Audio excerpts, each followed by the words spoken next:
హైదరాబాద్ లో కన్సల్టేషన్ మరియు 3,500 రూపాయల colour Doppler test Avis hospitals లో ఉచితంగా పొందండి. Welcome to Suman TV. నేను మీ సుమన్ టీవీ. నాకు కొండా సురేఖ గారు చేసినటువంటి వ్యాఖ్యలు ఏవైతే ఉన్నాయో వాళ్ళ పెద్ద చర్చగాను మారాయి, సంచలనం రేపాయి, దాంతోపాటు పెద్ద దుమారాన్ని రేపాయి అని చెప్పేసి చెప్పాలి. ఇండస్ట్రీ మొత్తం ఏకకంఠంతో ఇవాళ స్పందించడం జరుగుతుంది. ట్వీట్ల రూపంలో వాళ్ళు కొన్ని విషయాల్ని వెనక్కి తీసుకోవాలి అనేటువంటి విషయాలు కూడా చెప్పడం జరిగింది. అయితే కొండా సురేఖ గారు దాన్ని వెనక్కి తీసుకోవడం కూడా జరిగింది. జరిగినటువంటి ఇన్సిడెంట్ ఏంటి అండ్ ఒక్కసారి ఒక మాట అన్న తర్వాత సారీ చెప్తే సరిపోతుందా అని మాట్లాడినటువంటి వాళ్ళు కూడా ఉన్నారు. సో దీనిపైన ఈరోజు మనతో పాటు హైకోర్టు అడ్వకేట్ రవీంద్రనాథ్ గారు ఉన్నారు. వారి మాటలు తెలుసుకుందాం. Hello sir. హాయ్ అండి నాగరాజ్ గారు. సార్ ఒక్కసారి నేను మీకు కొండా సురేఖ గారు మాట్లాడినటువంటి క్లిప్ ఒకటి చూపిస్తాను. అండ్ దాంతోపాటు దాని మీద స్పందించినటువంటి ప్రముఖ హీరో అంటే ఆ కుటుంబానికి సంబంధించిన ప్రముఖ హీరో, టాప్ హీరో స్పందించినటువంటి ట్వీట్ కూడా ఒకసారి చూద్దాము. రెండు దాన్ని బట్టి మీ విశ్లేషణ చెప్పండి సార్. అది ఎంతవరకు తప్పనిసరిగా నాగరాజ్ గారు. నాగ చైతన్య డైవర్స్ 100% ఏటీఆర్ చేయబట్టే అయింది. ఎందుకంటే కన్వెన్షన్ హాల్ని కూలగొట్టొద్దు అని అంటే సమంతను నా దగ్గరికి పంపాలి అని చెప్పి ఆయన డిమాండ్ చేశాడు. సమంత గారిని వెళ్ళమని చెప్పి నాగార్జున వాళ్ళు ఫోర్స్ చేశారు. సమంత నేను వెళ్ళను అనింది. వెళ్ళను అంటే వాళ్ళు చెప్తే వింటే విను, లేకపోతే వెళ్ళిపోండి, డైవర్స్ ఇచ్చారు. కొన్ని ఏళ్ల క్రితం చెట్టు కింద రచ్చబండి ఉండేది.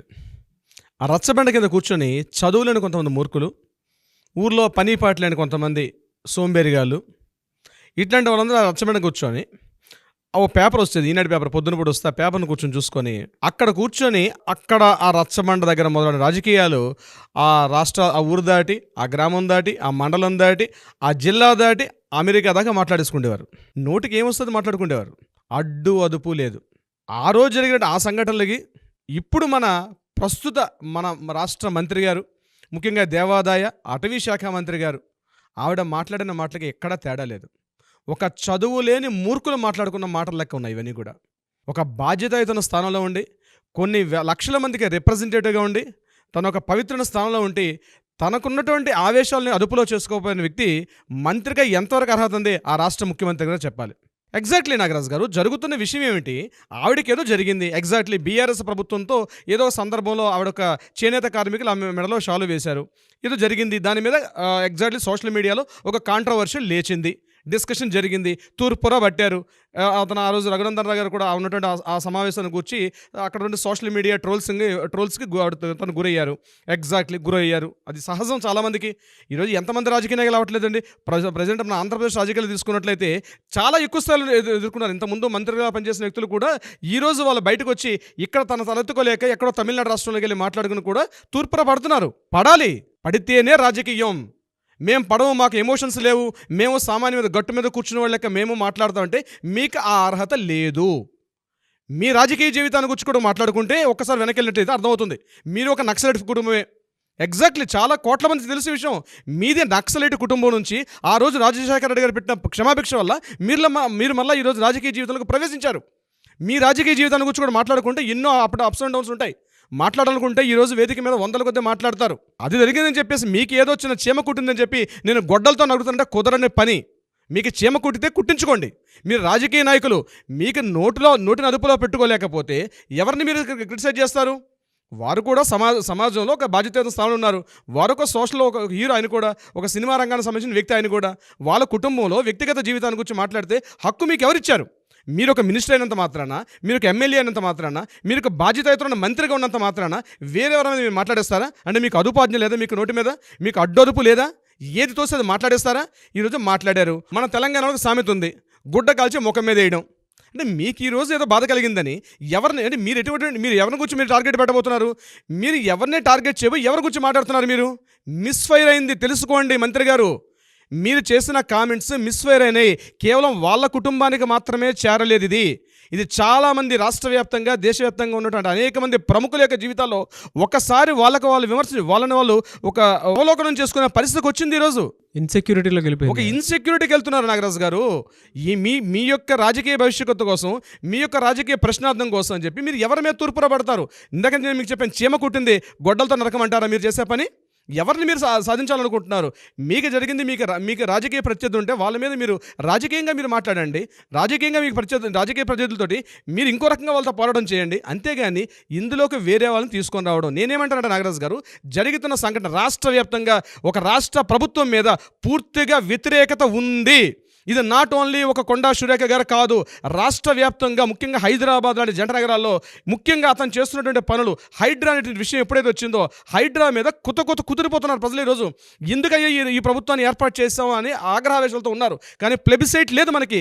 ఒకసారి ఎన్నిక చేసి పంపించిన తర్వాత ప్లెబిసైట్ వెనక్కి తీసుకొచ్చే అధికారం మన సాధారణ పౌరుడికి లేదు. ఓటు హక్కు ద్వారా ఒకసారి పంపిస్తే 5 సంవత్సరాల పాటు భరించాల్సిందే వాటిని. మనం ఆ స్థాయిలో ఉన్నటువంటి రాజకీయాలు మనకి మరలా వాటిని మార్చాల్సిన పరిస్థితి ఉంది. ఈరోజు ఎన్నికలు చేశారు, గెలుచుకున్నారు, అధికార పీఠ మీద కూర్చున్నారు, మీకు తోచినట్టుగా మీరు ప్రవర్తిస్తున్నారు. హైడ్రా అని ఒక బూచిని తీసుకొచ్చి భూతాన్ని పెట్టారు. ఎవరిని మీరు సాధిస్తున్నారు? మీ ఒక పర్సన్ చూపించి సామాన్యుడికి జీవితాలను అతలాకుతలం చేస్తున్నారు. అంటే ఈ టాపిక్ డైవర్ట్ చేసే ఉద్దేశంతో మీరు ఇలాంటి వ్యాఖ్యలు చేస్తున్నారా? అంటే మీకు రాజకీయాలకు అలవాటే కదా, మీరేం కొత్తగా రాలేదు కదా. 1995లో మీరు రాజకీయ అరంగేటం చేశారు. మీరు చిన్న కార్యదర్శిగా, లోకల్ జడ్పీ పరిషత్ చైర్మన్గా ఎన్నో రకాల పోస్టులు చేసి ఈరోజు మంత్రిగా వచ్చారు. పోనీ మంత్రిగా ఫస్ట్ టైం వచ్చారా? కాదు. ఇంతకుముందు దివంగత రాజశేఖర రెడ్డి గారి హయాంలో కూడా ఒక పెద్ద మనిషి వ్యక్తిత్వంలో కూడా మీరు పనిచేశారు. మీరు నేర్చుకున్న సంస్కారం అదేనా? ఎంతమంది మా హేమహేమిలతో పనిచేశారు? మీ రాజకీయ కుటుంబ జీవితాన్ని గురించి మాట్లాడితే సోషల్ మీడియాలో గంటల కొద్ది చర్చలు మాట్లాడాల్సిన పరిస్థితి వస్తుంది. కానీ ఎవరో మాట్లాడరు. అంత హీన స్థితిలో ఎవరూ లేరు. నాగరాజు గారు గుర్తుపెట్టుకోవాల్సిందే. నాట్ ఓన్లీ ఒక్క మంత్రి గారి గురించి కూడా మాట్లాడమని లేదు. చాలామంది ఇట్లాంటి ఆవేశాలు ఏమైనా ఇలాంటి పాల్పడితే మాత్రం ఖచ్చితంగా ఈరోజు సోషల్ మీడియాని బ్రహ్మాస్త్రానికి గురికాక తప్పదు. ఇక్కడ వ్యక్తిగత జీవితాల్లోకి ప్రవేశించడం అనేది అప్రస్తుతం. అది జరిగిందా, జరగలేదా? మీరు రాజకీయంగా మీ చేతిలో పవర్ ఉంది, రాజకీయంగా మీరు ఫైట్ చేయండి. మీ దగ్గర ప్రభుత్వ యంత్రాంగం ఉంది. ఎగ్జాక్ట్లీ హైడ్రా కూల్చివేతల విషయంలో కన్వెన్షన్ కావచ్చు, మరొకటి కావచ్చు. ఒకవేళ మీకు కేటీఆర్ గారు మీ రాజకీయ ప్రత్యర్థి అయితే, మీరు డ్రగ్స్ విషయం మాట్లాడితే మీ చేతిలో పవర్ ఉంది కదా, మీరు ఆ పని చేయండి. ఈరోజు వ్యవస్థలు మీరు చేతిలో ఉన్నాయి, వాటి గురించి మాట్లాడకుండా మీరు వ్యక్తిగత దూషణలకు దిగజారుంది మీ దిగజారుడుతనానికి, మీ లేఖితనానికి నిదర్శనం. ఈరోజు ఒక అమ్మాయిని ఒక పెద్ద కుటుంబాన్ని పంపించాలంటే కూడా భయపడే స్థితికి వచ్చింది మీ వ్యాఖ్యల ద్వారా. అంటే ఇదే జరుగుతుందా? అంటే సామాన్యుడికి మీరు ఏమంది ఇవ్వబోతున్నారు? మీ యొక్క ఈ సమాజానికి ఏ రకమైన మీరు క్వశ్చన్ ఇవ్వబోతున్నారు? అంటే ఒక ఆడపిల్ల ఒక పెద్దింటికి వెళ్ళాలనుకుంటే తను ఇలాంటి జరుగుతుంటాయా, దీనికి నన్ను గురి కావాల్సి వస్తుంది అన్నటువంటి ఒక అభద్రతా భావానికి లోనయ్యే స్థితికి మీరు యావత్ స్త్రీజాతి కూడా మీరు తీసుకొచ్చారు. నేను ఆవేశంతో చెప్పట్లేదు నాగరాజు గారు.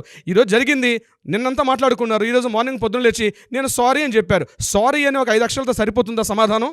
డిఫమేషన్స్ చేస్తారు, పర్మిషన్ దావాలు వేస్తారు, మీరు రాజకీయంగా కోర్టు ప్రకారం ఎదుర్కొంటారు. కానీ జరగాల్సిన డ్యామేజ్ జరిగిపోయింది. దానికి ఎవరు పరిష్కరిస్తారు? దానికి ఇదేనా పరిష్కారం? ఇది కాదు ముగింపు. మీరు ఇమీడియట్గా ఇటువంటి వ్యాఖ్యలు చేసే ముందు 100 సార్లు మాట్లాడుకోండి. మీరు ఏ స్థితిలో మాట్లాడారో సారీ ఒక్కటి కాదు, మీరు ఇమ్మీడియట్గా రాజీనామా చేసి బయటకు రండి, జనబాహులకు రండి. మీరు ఆడపిల్లలకి భరోసా కల్పించాల్సిన అవసరం ఉంది. మీకు తెలుసు మీ ఇంట్లో ఒక ఆడపిల్ల ఉన్నది. ఎగ్జాక్ట్లీ నేను సాహసం చేస్తున్నాను. మీకు కూడా ఒక ఆడపిల్ల ఉంది. మీరు ఇలాంటి పరిస్థితులు ఎదుర్కోకుండా ఉండాలంటే మీరు మద్దతు తెలపండి మహిళలకి. నేను తప్పు చేశాను అని మీ మంత్రివర్గాన్ని రాజీనామా చేసి జనబాహుల్యానికి వచ్చి మీరు నిదర్శనం చేసుకుంటేనే మీకు మరలా పుట్టగతులు ఉంటాయి, మరలా రాజకీయ భవిష్యత్తు ఉంటుంది. మీరు మరలా మేము ఎప్పుడో 25 క్రితం మేము చేసినటువంటి అరాచకాలు మళ్ళీ చేస్తామంటే కుదరదు. సోషల్ మీడియాని బ్రహ్మాస్త్రానికి గురికాక తప్పదు. నాగరాజు గారు, మీరు చెప్పిన దాంట్లో ప్రతి దాంట్లోనూ ఒక మీనింగ్ ఉందండి, నో డౌట్. ఎందుకు అని అంటే ఇవాళ వేరే వాళ్ళు దీన్ని అడ్వాంటేజ్ తీసుకుని డిఫమేషన్ కేసు వేసినా కూడా ఇందులో న్యాయం ఉంది అని చెప్పేసి సోషల్ మీడియా అనేటువంటి బ్రహ్మాస్త్రం ప్రతి ఒక్కరికి కూడా ఆ ఛాన్స్ ఇస్తూ ఉంటుంది. ఎస్ రైట్ అని చెప్పేసి అటువంటి వ్యాఖ్యలు ఒక గౌరవప్రదమైనటువంటి పదవిలో ఉన్నప్పుడు ఇటువంటి వ్యాఖ్యలు చేయటం అనేది నిజంగా అసంబద్ధం. దాంతోపాటు దీనికి సంబంధించినటువంటి వాటిల్లో ఒక్కొక్క ప్రముఖ టాప్ హీరోనే పెట్టడం జరిగింది. అంటే ఫ్యామిలీ నుంచి ఇలాంటి రెప్యుటేషన్ని చెడగొట్టడం కరెక్ట్ కాదనేటువంటి ఉద్దేశంతో ట్వీట్లు పెట్టడం జరిగింది. ఈవెన్ యావత్ ఇండస్ట్రీ కూడా దీని మీద స్పందించడం జరిగింది. ఈవెన్ నేనైనా సరే అండి దీనికి సంబంధించినటువంటి వాటిలో తీవ్రంగా ఖండిస్తాను. అది చాలా పెద్ద తప్పు. అది అంటే ఒకప్పుడు మనం ఏపీ పాలిటిక్స్లోనే ఇటువంటి విమర్శలు చూసేవాళ్ళు. ఇప్పుడు తెలంగాణ పాలిటిక్స్లో కూడా ఇటువంటి విమర్శలు చూడటం అనేది ఒక సంస్కారం అండి. తెలంగాణ అంటేనే ఒక సంస్కారం ఉండేది. రాజకీయ నాయకులు హేమాహేమిలు పనిచేసే తెలంగాణ రాజకీయ వ్యవస్థని ఎంతో దగ్గరగా మేము గడిచిన 30-40 ఏళ్ళ నుంచి మేము చూస్తున్నాం. ఎంతో పారదర్శకంగా ఉండేవారు, ఎంతో నిజాయితీగా మాట్లాడుకుండేవారు. ఈవెన్ దో మనకి తెలంగాణ యాజిటేషన్ అయిన తర్వాత 2 రాష్ట్రాలు విడిపోయిన తర్వాత కూడా ఎంతో హోందాతనంగా ఉండేది. నేను పార్టీలకు అతీతంగా మాట్లాడుతున్నాను నాగరాజు గారు, పార్టీలకు అతీతంగా మాట్లాడుతున్నాను. మేము న్యాయవాదులం, మేము న్యాయం గురించి మాట్లాడతాం, మాకు పార్టీలతో సంబంధం లేదు. సో ఎంత హుందాతనంగా ఉండేది పార్లమెంట్ వ్యవస్థ కూడా. ఈరోజు ఏ సంస్కృతికి మీరు తీసుకెళ్ళబోతున్నారు? ఎగ్జాక్ట్లీ మీరు పవర్లో పనిచేశారు కొన్ని సంవత్సరాల్లో. పనిచేసినప్పుడు మీకు తెలియదా? అందుకే ఇందాక మీకు ఒక మాట చెప్పాను, పెద్ద వ్యక్తులతో కూడా పనిచేసినటువంటి అనుభవం మీ దగ్గర ఉన్నది. కానీ ఈరోజు మీరు అనుచితంగా మాట్లాడుతున్న మాటలు ఏదైతే ఉన్నాయో ఇది బేషరతుగా క్షమాపణ చెప్పడం ఒక్కటే కాదు, మీరు మంత్రి పదవికి రాజీనామా చేసి ఆడపిల్లలకి న్యాయం చేసి ఆడపిల్లలకి భరోసా కల్పించండి. అప్పుడే మీ నిజాయితీ నిరూపించుకునే అవకాశం మీకు వస్తుంది. నాగరాజు గారు, ఇలాంటి వ్యాఖ్యలతో ఇబ్బందులు పడి మానసిక రోధన అనుభవిస్తున్నటువంటి నేను సినీ రంగ ప్రముఖులు ఒకటే సూచన చేస్తున్నాను నాగరాజు గారు, ఎవరైనా మీరు ఈ రకంగా బాధపడినట్లయితే డెఫినెట్గా రండి, న్యాయం మీ వైపు ఉంది, మాలాంటి న్యాయవాదులు మీకు అండగా నిలుస్తాం. డెఫినెట్గా మీకు ఒక డిఫమేషన్ సూట్ వేసుకుందాం, దానికి పరువు నష్టాలు ఉన్నాయి, చట్టాలు ఉన్నాయి, న్యాయాలు ఉన్నాయి, మీరు బాధపడాల్సిన అవసరం లేదు. ఈ కుళ్ళు రాజకీయ వ్యవస్థలో మీదంటూ ఒక పవిత్ర ఇండస్ట్రీ ఉంది. మీకు రకరకాల ఇప్పటికే ఇండస్ట్రీలో రకరకాలుగా నలిగిపోతున్నారు, చాలా సమస్యలు ఎదుర్కొంటున్నారు. మీరు అంతర్గతంగా బయటకు చెప్పుకోలేక అనేక రంగాల సంగతి నేను చెప్తున్నాను, మీకు ఇండస్ట్రీలో అనేక శాఖలకు సంబంధించి నేను చెప్తున్నాను. ఎవరైనా సరే న్యాయపరంగా డెఫినెట్గా రావాలనుకుంటే మేము ముందుంటాం. మాలాంటి అడ్వకేట్స్ ఉన్నారు చాలామంది, మీడియా మీ ముందుంది. డెఫినెట్గా మీరు న్యాయంగా ఉండగలిగితే డెఫినెట్గా మీ చుట్టూ ఒక వ్యవస్థ పనిచేస్తుంది. ఈ విషయాన్ని మీరు మర్చిపోవద్దు నాగరాజు గారిని మీ ద్వారా వాళ్ళకి తెలియజేస్తున్నాను. షూర్ అండి. But thank you so much for the statement. ఒక్కొక్క మంచి కోసం అని చెప్పేసి నేను మీతో పాటు ఉంటానని చెప్పేసి చెప్పినటువంటి విధానం నాకు చాలా బాగా నచ్చింది. Thank you so much Rabindranath గారు. Thank you so much Nagaraju గారు.